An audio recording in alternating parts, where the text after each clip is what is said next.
Hello friends, मेरा नाम है नीलेश बजाज और इस वीडियो में हम देखेंगे nested for loop concept in C language. Okay, so let's start. देखो, आपको ही पता है कि हम लूप कब यूज करते हैं। जैसे कि for example do while loop होता है हमारे पास। ओके, सेम उसी तरह व्हाइल लूप होता है हमारे पास, सेम उसी तरह फॉर लूप होता है हमारे पास, राइट। तो what is the concept of loop कि अगर मुझे मेरे प्रोग्राम में सपोज कोई टास्क रिपीट चाहिए, मतलब मैं लिखूंगा उसको एक बार बट उसका आउटपुट आना चाहिए बार बार। अगर लूप नाम का कंसेप्ट नहीं रहता था तो अगर मुझे कोई टास्क रिपीट चाहिए तो मुझे उसकी कोडिंग भी रिपीट कोडिंग करनी पड़ती थी। मतलब जितनी बार मैं कोडिंग लिखता था तो आउटपुट उतनी बार आता था। लेकिन हमें लूप कंसेप्ट से बेनिफिट क्या मिला है कि अगर कोई टास्क आपको रिपीट चाहिए तो उसको सिर्फ ब्लॉक के अंदर लिख दो, एक तो डू व्हाइल के ब्लॉक में, व्हाइल के ब्लॉक में या फॉर लूप के ब्लॉक में। जैसे फॉर एग्जांपल यहां पे मैं आपको जस्ट कि अगर यहां पे मैंने एक छोटा सा ब्लॉक बनाया, चाहे वो डू व्हाइल का ब्लॉक हो, व्हाइल का या फॉर का, और फिर उस ब्लॉक में जो भी कोडिंग में लिखूंगा वो ब्लॉक सिर्फ उतना ब्लॉक रिपीट एग्जीक्यूट होगा। ओके, तो ये कंसेप्ट तो आपको पता है, लेकिन अब हमें देखना है नेस्टेड फॉर लूप का कंसेप्ट। ओके, हमें ये तो पता है कि हम लूप क्यों यूज करते हैं, to perform the task repeatedly, लेकिन हम नेस्टेड फॉर लूप क्यों यूज करेंगे। ओके, सो देखो, जब भी हम फॉर लूप के अंदर, फॉर लूप के कंसेप्ट के अंदर और एक आधा फॉर लूप यूज करेंगे तो उसको हम बोलेंगे nested for loop. Means whenever we use for loop within a for loop then it is called nested for loop. Okay, अब इसमें आपको एक चीज हमेशा याद रखना है कि ये जो फॉर लूप है इसको हम बोलेंगे इनर फॉर लूप, और इसको रिपीट घुमाने के लिए जो काउंटर वेरिएबल लगेगा वो लेंगे हम अलग, और ये जो आउटर फॉर लूप है इसको रिपीट घुमाने के लिए लेंगे हम अलग से एक वेरिएबल। जैसे फॉर एग्जांपल इसको रिपीट घुमाने के लिए ले रहा हूं मैं इंटीजर का एक आई, और मैंने उसको इंस्ट्रक्शन दिया लाइक कहां से स्टार्ट करना है, 1 से कहां तक, सपोज 5 तक, और आई प्लस प्लस। सेम उसी तरह इनर फॉर लूप के लिए लिया मैंने अलग वेरिएबल, सपोज इंटीजर का के इक्वल्स टू, सपोज इसको इंस्ट्रक्शन दिया 1 से लेके के लेस देन इक्वल्स टू 3 तक और के प्लस प्लस। ओके, नाउ अब यहां पे होगा क्या, यहां पे क्या हो रहा है ध्यान दीजिए। सपोज मान के चलो यहां पे कोई लूप है ही नहीं, मान के चलो यहां पर कोई लूप है ही नहीं, यहां पे कोई तो भी स्टेटमेंट है, तो ये जो लूप है फॉर लूप, बाहर का आउटर फॉर लूप, ये कितनी बार घूमने वाला है, 5 टाइम्स।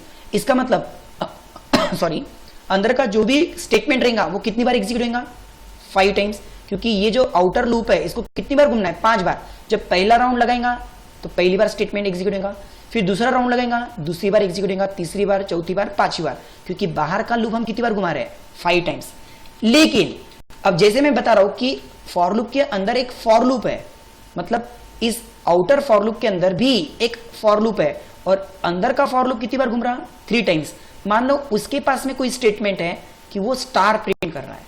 ओके, अब यहां पे ध्यान देना, जब बाहर के फॉर लूप का पहला राउंड रहेगा तो जब अंदर का फॉर लूप अपने 3 राउंड खत्म नहीं करता, बाहर के फॉर लूप का राउंड खत्म होगा क्या, नहीं। मतलब बाहर का फॉर लूप का जब पहला राउंड रहेगा, अंदर का फॉर लूप क्या करेगा, 3 टाइम्स इस स्टार को प्रिंट करेगा। मतलब पहला स्टार, दूसरा स्टार और फिर तीसरा स्टार, कुछ इस तरह से। नाउ ये हो गया अंदर के फॉर लूप का राउंड खत्म। उसी तरह बाहर के फॉर लूप का सिर्फ पहला राउंड खत्म हुआ, अब वो फिर से आएगा सेकेंड राउंड के लिए। कौन, बाहर का फॉर लूप। जैसे ही सेकेंड राउंड स्टार्ट होगा, अंदर का फॉर लूप फिर से कितनी बार एग्जीक्यूट होगा, 3 टाइम्स। मतलब 1 स्टार, 2 स्टार, फिर से 3 स्टार। अगेन अंदर के फॉर लूप का जैसे ही राउंड खत्म होगा, मतलब बाहर के फॉर लूप का सेकेंड राउंड खत्म, और ये बाहर के फॉर लूप का कितना राउंड, तीसरा राउंड। मतलब तीसरे राउंड में भी वो क्या करेगा, इनसाइड 3 स्टार प्रिंट करेगा इस तरह से। फिर बाहर का फॉर लूप का जब चौथा राउंड रहेगा तो वापस से इनसाइड वो 3 स्टार प्रिंट करेगा इस तरह से। एंड लास्ट जब बाहर के फॉर लूप का 5वां राउंड रहेगा, फिर से अंदर ये जो लूप है 3 बार घूमने वाला, वो 3 स्टार प्रिंट करेगा, 1, 2 और 3। सो कहने का मतलब बाहर का फॉर लूप अपना काम कर रहा है और अंदर का फॉर लूप अपना काम कर रहा है। ओके, लेकिन इससे क्या साबित हुआ, इससे तो सिर्फ ऐसा हुआ कि 3 बार स्टार, 3 बार स्टार, 3 बार स्टार, 3 बार स्टार, 3 बार स्टार, ऐसा कितनी बार हुआ, 5 बार। लेकिन वंस अगेन फिर से मैं यहां पे एक बार लिखता हूं, देखो मान लो मेरे पास में बाहर का लूप घुमाने के लिए एक इंटीजर का i है और इनर लूप घुमाने के लिए अगेन इंटीजर का एक k है। ठीक है, अब मैं सबसे पहले स्टार्ट करता हूं बाहर का लूप, जिसको हम बोलेंगे outer loop. i equals to 1 से लेके i less than equals to 5 तक और i प्लस प्लस, मतलब मैं आउटर लूप कितनी बार घुमाना चाहता हूं, 5 बार। और फिर इनर लूप फॉर k से इक्वल्स टू 1 से लेके k less than equals to 3 तक और k प्लस प्लस। ठीक है, नाउ इसमें हम क्या प्रिंट कर रहे हैं, तो स्टार प्रिंट कर रहे हैं। किस तरह से, लाइक प्रिंट एफ स्टार और बीच में स्पेस देन सेमीकोलन। जब ये आपका इनर फॉर लूप खत्म हो जाएगा, मतलब 3 स्टार प्रिंट हो जाएंगे, तो मुझे यहां पे क्या करना है, प्रिंट एफ न्यू लाइन। सिर्फ क्या करना है, प्रिंट एफ न्यू लाइन। अब देखो अब इसका आउटपुट कैसे आता है, तो यहां पर जैसे ही आपके आई की वैल्यू 1 रहेंगी, शुरुआत में जैसे ही आपके आई की वैल्यू 1 होगी, मतलब आउटर लूप का पहला राउंड, तब इनर लूप कितनी बार घूमने वाला है, इनर लूप 3 बार घूमेगा और 3 बार क्या प्रिंट करेगा, स्टार। मतलब आउटपुट कैसा आएगा, पहला स्टार, दूसरा स्टार, तीसरा star.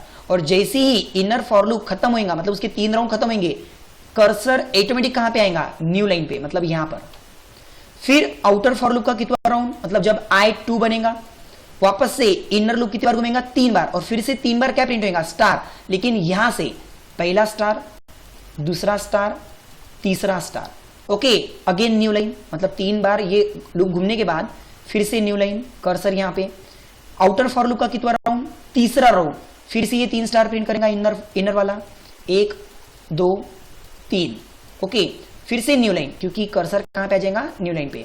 Again outer for loop का कितना राउंड, चौथा राउंड, फिर से इनर वाला फॉर लूप क्या करेगा, 3 स्टार प्रिंट करके new line, okay. Now outer for loop का लास्ट, यानी कि जब आपका आई 5 बन जाएगा, यानी कि आउटर फॉर लूप का 5वां राउंड, इनर लूप फिर से क्या करेगा, 3 स्टार प्रिंट करेगा, लाइक पहला स्टार, दूसरा स्टार, तीसरा स्टार, और फिर फाइनली न्यू लाइन पे कर्सर आके बाहर का फॉर लूप भी क्लोज हो जाएगा। तो यहां पे देखो आउटपुट किस तरह से आया, एक टेबल फॉर्मेट में, एक मैट्रिक्स फॉर्मेट में, जिसमें आपको कितनी रो दिखाई दे रही है, टोटल कितनी रो दिखाई दे रही है, 5। पहली रो, दूसरी रो, तीसरी रो, चौथी रो और ये लास्ट 5वीं रो। और कितने कॉलम्स दिखाई दे रहे हैं, 3 कॉलम्स।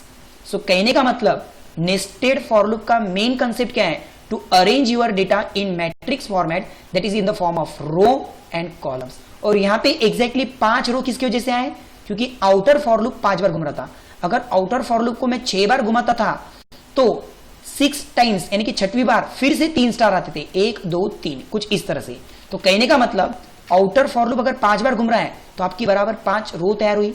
और इनर फॉर लूप जो स्टार प्रिंट करना है, तो इनर फॉर लूप कितनी बार घूम रहा है, 3 बार, तो बराबर 3 कॉलम्स तैयार हो रहे हैं। अगर मैं इनर फॉर लूप को 4 बार घुमाता था तो टोटल 4 स्टार प्रिंट होते थे, मतलब इस तरह से। ठीक है, सो यहां पे आपको ये चीज पे ध्यान देना है कि आउटर फॉर लूप और इनर फॉर लूप मिला के क्या तैयार हो रहा है, आपका मैट्रिक्स। आउटर फॉर लूप क्या रिप्रेजेंट कर रहा है, कितनी रो चाहिए, मतलब आउटर फॉर लूप किसके लिए है, रो के लिए, और इनर फॉर लूप किसके लिए है, कॉलम्स के लिए, कि कितने कॉलम्स चाहिए। So the concept of nested for loop means for loop within a for loop, जिसमें outer for loop are used to control row and inner for loop are used to control column, and main purpose of nested for loop is used to create matrix. Okay, देखो इसी को मैं आपको practically समझाता हूं, ध्यान से देखिए। सो यहां पे मैं क्या कर रहा हूं, सबसे पहले बाहर के यानी कि आउटर लूप को घुमाने के लिए लिया मैंने इंटीजर का i, और इनर फॉर लूप को घुमाने के लिए लिया अलग से एक वेरिएबल k। ठीक है, फॉर i इक्वल्स टू 1 से लेके i less than equals to 5, i plus plus, again for k equals to 1 से लेके k less than equals to 3, k plus plus, और फिर इसमें हम एक स्टेटमेंट प्रिंट कर रहे हैं, लाइक प्रिंट एफ।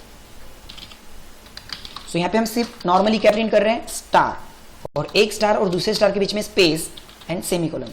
यदि मैं यहाँ पे \n नहीं लगाऊं तो क्या होगा, जब पहली बार आउटर फॉर लूप घूमेगा तो 3 स्टार, उसके बाद में सेकेंड टाइम भी 3 स्टार, लेकिन एक के सामने एक, कुछ इस तरह से। देखिए तो यहाँ पे कोई हमारा पर्पस क्लियर नहीं हुआ नेस्टेड फॉर लूप का। तो नेस्टेड फॉर लूप क्या बोलता है, मैट्रिक्स। तो यहाँ पे हमें क्या लगाना पड़ेगा, print F \n new line. Okay, इसका मतलब कि जैसे आपका पहला फॉर लूप पहला राउंड रहेगा तो inner for loop 3 star print करके न्यू लाइन, फिर सेकेंड राउंड में भी 3 स्टार न्यू लाइन, तीसरे राउंड में भी 3 स्टार न्यू लाइन। ऐसे कितनी रो तैयार होने वाली है? 5। और हर रो में कितने स्टार? 3-3। देखो कुछ इस तरह से। अगर मैं यहां पे इनर फॉर लूप को कर दूं 3 की जगह पे सपोज 7, तो इसका मतलब जब आउटर फॉर लूप का पहला राउंड रहेगा मतलब पहली रो, तो उसमें कितने स्टार दिखेंगे? 7।